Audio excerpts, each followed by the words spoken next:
Hi everyone. We're coming to nearly the end of our semester.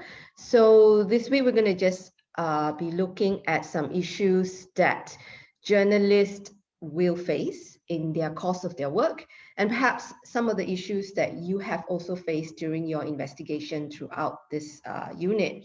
Now let's just go over to the notes that we have for you this week. You can refer to them on Moodle alongside with this video, or you can just read them on your own. Now, we're looking at some of the codes that guide our journalism investigation practices, and sort of some conflicts and dilemmas that our fraternity faces when they are trying to uncover the truth in the issues that we are investigating. Now, today's lecture, we're going to look at some ethics, principles around the ethics, the MEAA Code of Ethics. This is an alliance set up in Australia, and used an Australian example because we're with an Australian university. But of course, in your own home country, you may find something quite local, but generally the principles are the same. We're going to also look at self-regulation, criticisms of that, what is defamation and contempt, and perhaps there are other legal issues that you may also face as a journalist. Now, journalists, if you're already known at this point, has been seen as, can be quite hated in society. They are quite a nosy bunch of professionals, always seeking to ask difficult questions, sensitive questions, just to find out certain truths. They also are probably trusted least in society, especially if you're uncovering corruption issues of money laundering, issues of some breaches in law, and those who are being investigated really dislike journalists. And also sometimes journalists are seen as sensationalists to try and drive up issues that divide society, or perhaps trigger a lot of moral and ethical issues, or even sensitive points within a community's narrative. So we're not always looked at in a great light. There are surveys that also ranked us close to being like a used car salesman, always badgering, always persuading, always pushy. So, but we persist at the job because of, as we discussed throughout the semester, is our loyalty to provide the truth and to act as I suppose, a representative of the public to uncover some of the questions that may not want to be answered, and keeping those in power accountable. They also tend to be the products of suits. They may be also abused. They are despised. So we've all had seen that sort of behavior on television, or on the content that you have watched. And you remember how the CNN reporter in Minneapolis got arrested, the way his crew was treated, right? And they were just trying to cover the Black Lives Movement protest that time. So, like it or not, society will rely on those who uncover this sort of information, whether it's for an educational purpose, whether it is to fill the pages of a news site. They do not have the access that journalists do. So, like it or not, we're here to stay. Who else is going to do this job, right? Who else is going to stand in riot gear? Who else is going to wait at the airport for the latest news on that plane incident? So, like it or not, journalists as the fourth estate is here to stay. How we cope with all these conflicts and perceptions of journalists is just part of the job. Okay, so let's take a look at the next slide.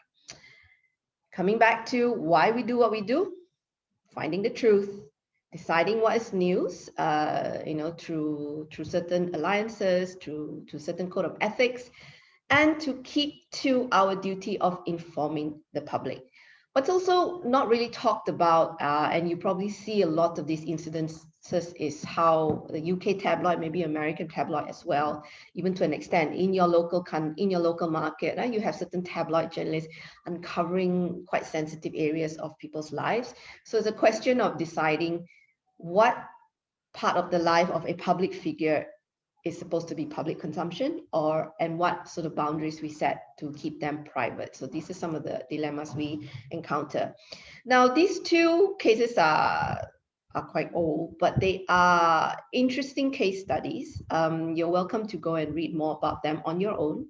But basically, on the left, Janet Cook had sort of created this story about an 8-year-old heroin addict. You can even follow Jimmy's World, and how there was this character that she claimed she had interviewed with so many layers of stories, which made the editors really excited to carry her story.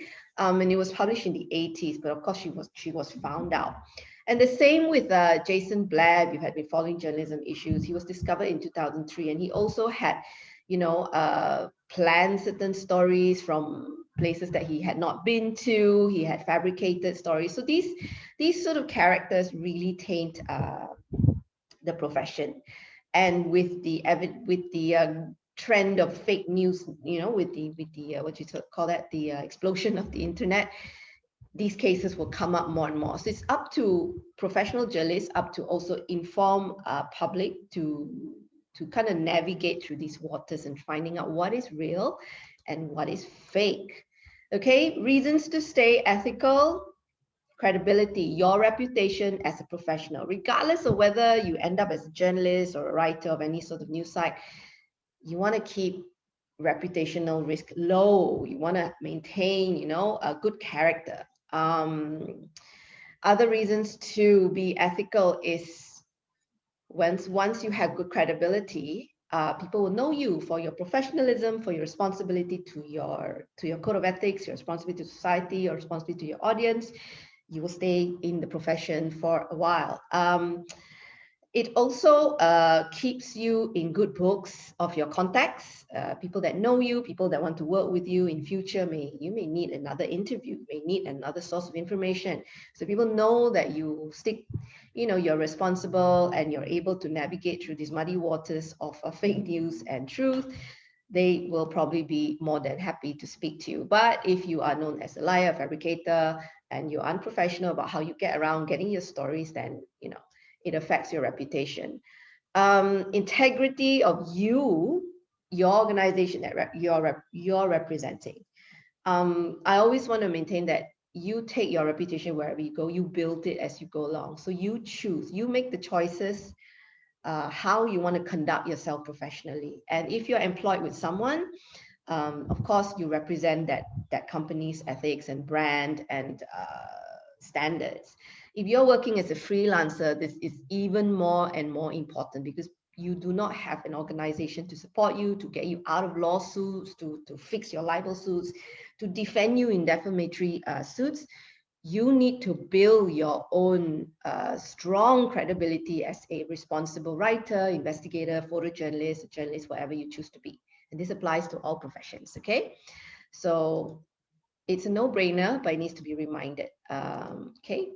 So the Media, Entertainment and Arts Alliances are basically a set of codes that help to govern journalists. It provides certain codes that journalists in Australia follow.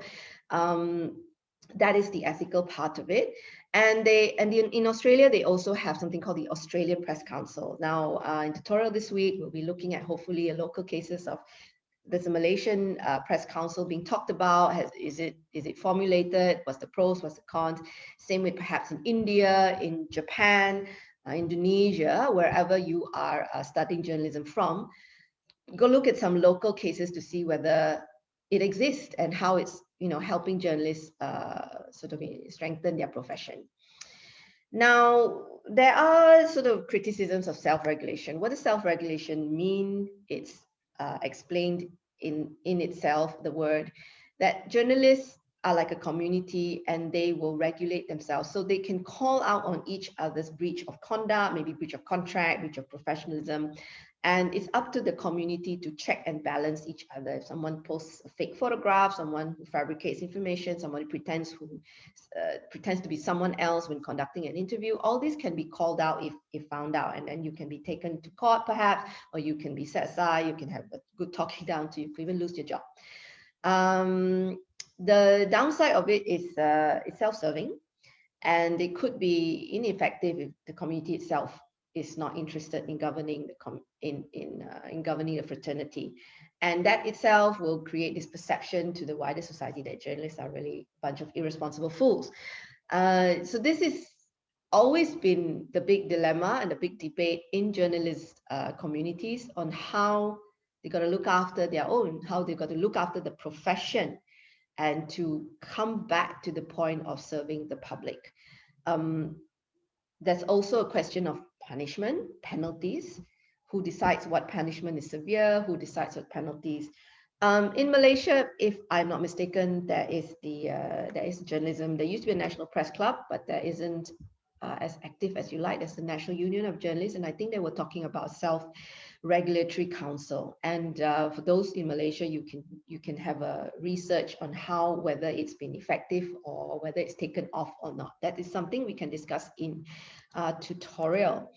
So in the Australian Press Council, same sort of arguments that they talk about, criticism, self-regulation. It tends to represent those people in management who may have to please shareholders, who may have to please media owners, and not necessarily journalists are represented in the council. It could be unclear on how they work, and again, it comes down to there's no statutory authority, there's no legal authority to punish rogue journalists. So those are some of the cons of having a self-regulatory council. Now, there is an Australian, another media organization, ACMA, and there's an advisory role, and they do sort of step in if certain issues are not resolved. But again, the workings are opaque, and it relies on the fraternity to self-govern. But on the flip side, having a self-regulatory council is ultimately better than having those in government decide the rules. In Malaysia, I think those of you who are familiar with all the Printing Presses Act, there's a Communications Act, and the fact that our media organizations have to be licensed by the Home Affairs Ministry or the Internal Security Ministry, whatever name they are now, they are bound by the laws of their license, and that really restricts what they can report and how much of their work may be censored. So these are some of the restrictions that you probably will read as issues for your reflective essay. Okay, so the code of ethics. Now, the next few slides are going to be really texty, so I just recommend you just go through them and read. And although they're quite repetitive, but they just come back down to the importance of being independent, to also be accountable for the investigation that they are undergoing. They've got to be fair. They've got to, cover both sides of the stories. They've got to be loyal to the truth, and present honest information and the public's right to information. They have to report honestly. They have to be accurate. They do not place unnecessary emphasis on race, gender, family relationships, religious beliefs, or even physical disability. Always journalists governed by this part of code of ethics, which you may find in your own home country's alliances, is that you've always got to attribute your information to a source, which is what we talk about during the semester. Personal interest needs to be off limits. They are not involved at all in your investigation. Disclosure, if you had been paid, if you had been treated to a junket, if you have been given a gift, you need to disclose that. And also be mindful of advertisers trying to influence your stories. And some media organizations have had to really tackle with the issue of sponsored content to try and stay alive. So these are some of the issues that you probably will discuss in tutorial as well. So if you ever encounter incidences of offering money, which we'll discuss in tutorials, as my experience, we have always encountered such things during general election coverage, during business assignments. Always disclose, be fair, be responsible, present the truth, do not plagiarize. In university, we talk about it, and even more so, it is more mostly important to not do the same for your journalistic investigations. If you encounter errors, please go to your professional level best to correct them. Issue an apology if you need to. So these are some of the guides that the MEAA provides for journalists to follow. Now, these clauses are meant to benefit whom? What's the point? So many rules, but what's the point? So we're benefiting with the public, our readers that we are serving. We are also benefiting or protecting, sources, making sure that it's accurate information we're attributing to source, not putting words into our interviewee's mouth. And we also do this so that our subjects are treated with respect. The same way you would like to be treated with respect as a journalist, as an investigator. You want to ensure that your treatment of your interviewee is of the same level of respect, okay? Tensions in the code of ethics. So we will face this, if this is something we're going to be doing for a while as our career or as our professional choice. We could be persuaded to write something positive when the negative is very clearly has happened. We also could be teetering between, is this a private sphere of a person's life that I should be finding out, or is this what the public should know about this person's aspect of his or her life? Checkbook journalism, it's such a common practice. People pay for stories, people want stories to be published, people pay you money. This happens not just in one particular desk or one particular department, it happens at all levels, from sports to business to politics, to even court cases, to entertainment. So just have to be mindful about not accepting money when you're reporting, okay? Now, private grief versus public benefit.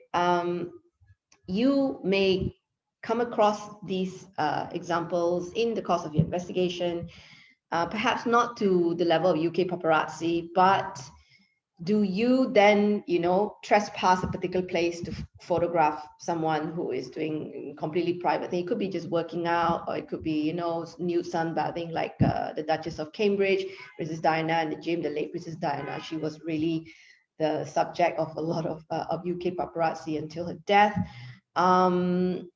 What about making judgment on private behavior? Is it affecting their personal, affecting their professional role? What about the Clinton and Lewinsky cases? Does it make a difference if a pastor is gay or not? So these are some of the issues that we'll probably have to tackle. So just be mindful about encroaching people's private spaces. Persuasion and influence, there's an old saying, there's no such thing as a free lunch.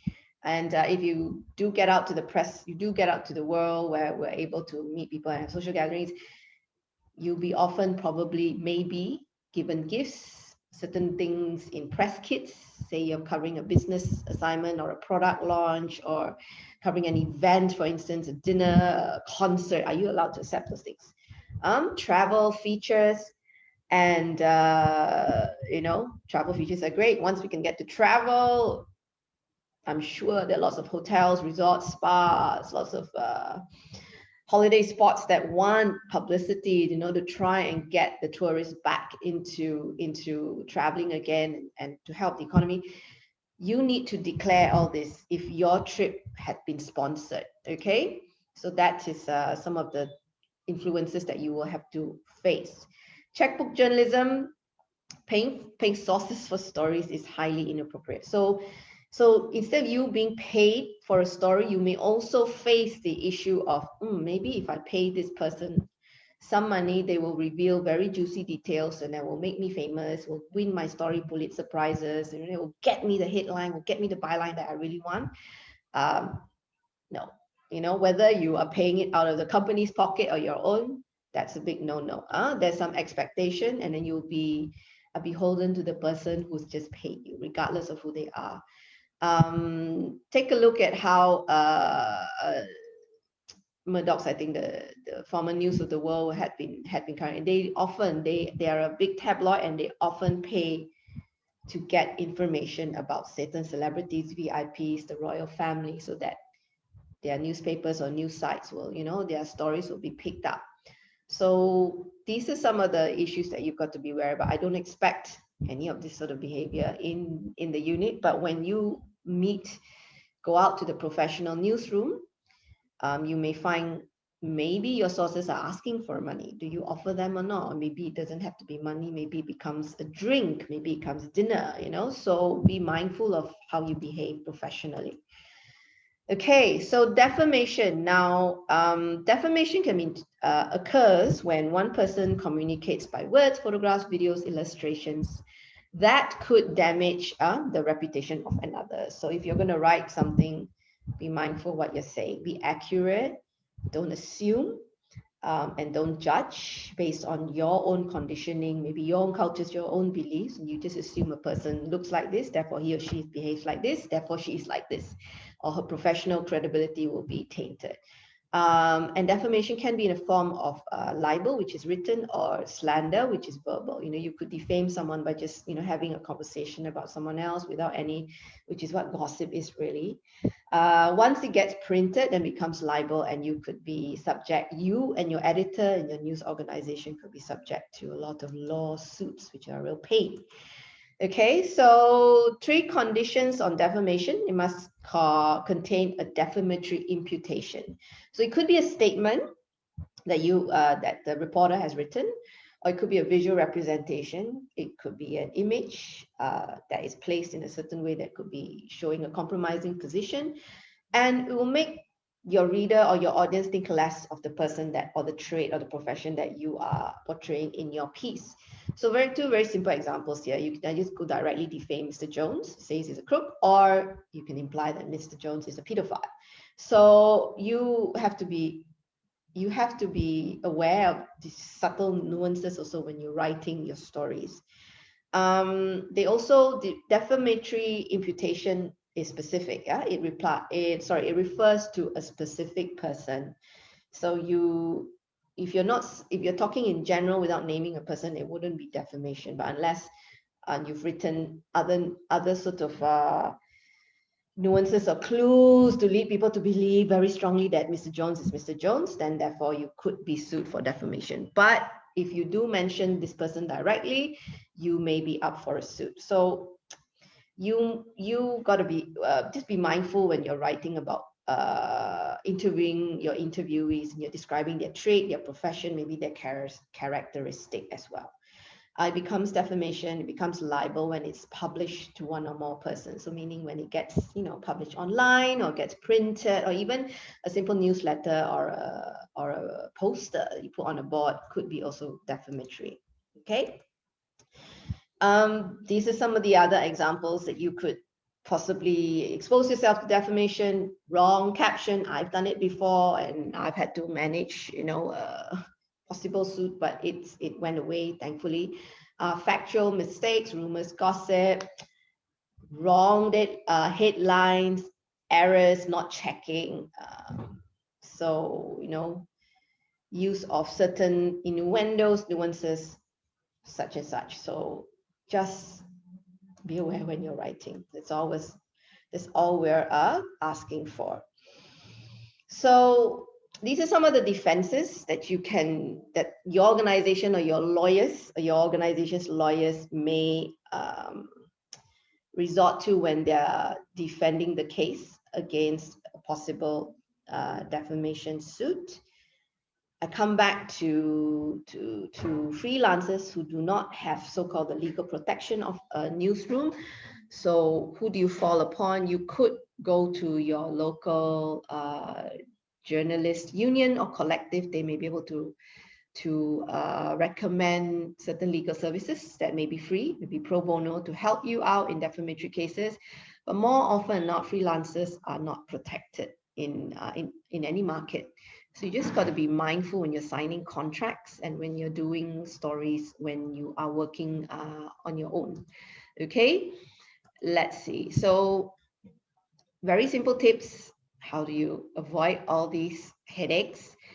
Don't ever make assumptions about the person when you're interviewing. When you first see a person, don't ever make assumptions. Just interview with an open professional mind, and then you can work on your story later. Always present all sides of the argument, not writing lies. Just be careful with spelling, be careful with the sentences you write.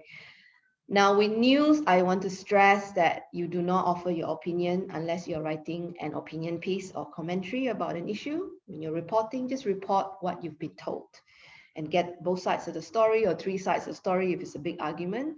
And my biggest advice is what you've all been doing is use a recorder.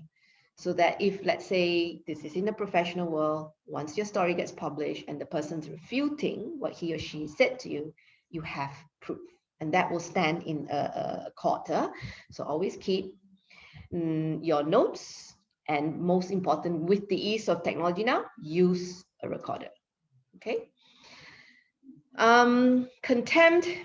Now, if ever anyone faces an I won't want to use the option, but have the, the unfortunate incidents of going to court. You may be called to court to defend your story along with your editor. You just be mindful of how you behave in court.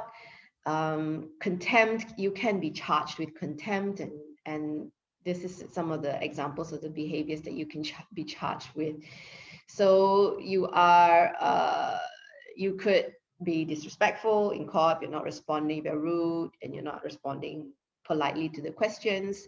You could be writing an article that undermines the legal profession, the judiciary. Sub judice is when a case is on trial and you're writing an article that could sort of sway the decision. Now, in this case, there are jurors here, but in I think in Malaysia, it may just sway the judging or the judging panel when deciding on a case. So these things sub judice happens outside of court. Scandalizing also happens outside of a court. So even though something is going on, being tried, and you are happily reporting or making assumptions, you could be also charged with contempt. So just be mindful of some of the issues that you cover. Other legal perils. Trespassing is not recommended. Private properties, keep them private for a reason, unless you know in the back of your mind, you're able to access a particular thing for a particular place to get a story. Perhaps you know that photographers and journalists have climbed walls to get very juicy pictures. Just be mindful that lawsuits may wait for them if they get caught. Breach of confidence, revealing sources.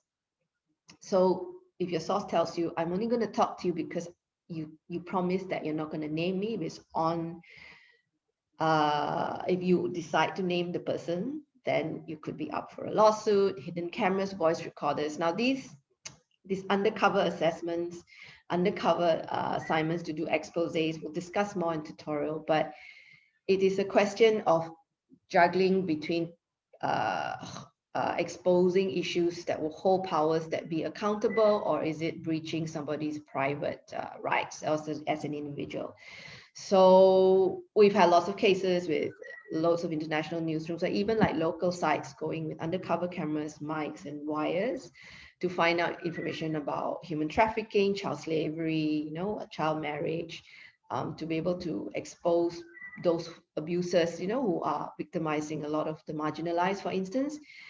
How do you justify that? Is it to uphold the absolute truth above protecting someone possibly involved in human trafficking? That's something you weigh as a case-by-case basis with your editor, with your newsroom. And are you able to withstand any repercussions that come after once the stories are been exposed? Obscenity, blasphemy, sedition, if photographs or your material that you're presenting has presented division among communities and the good government of the Commonwealth. So this sits in the Australian sphere. But again, if you are implying Black people are meant to be slaves and white people are meant to rule, that is seditious. So always keep in mind to avoid those sorts of issues. Other legal perils: copyright, plagiarism, intellectual property. So copying other people's work, it's a big no-no. Lifting and fabricating photographs, as you know, is not welcome as well. Okay, that's it. So quite a long texty presentation, but just gets you started on thinking of issues that perhaps you have encountered in your investigation, or at least you are toying with or you've exposed yourself to, so that you can maybe reflect upon these practices when you are writing your final assessment.